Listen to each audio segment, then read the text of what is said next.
তো hey guys নমস্কাৰ, মোৰ নাম সজল দাস। আজি আপোনালোকক নতুন এটা ভিডিঅ'লৈ স্বাগতম জনাইছোঁ। 5 4 3 2 1 গো। তো গাইজ ফাইনেলি এতিয়া আমি যাব ওলাইছোঁ। আমি গৈ থাকিম, আপোনালোকে চাই থাকক ভিডিঅ'টো।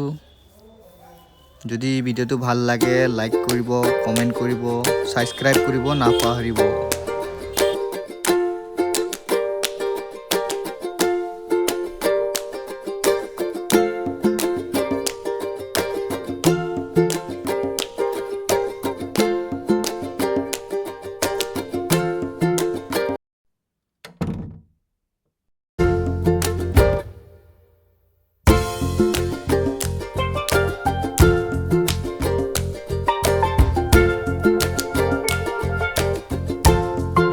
তো হে গাইজ এইটো হ'ল আমাৰ LED কাউণ্টাৰ। সেয়া আমি লগাওঁ এইটো হায়দৰাবাদত লগাইছোঁ।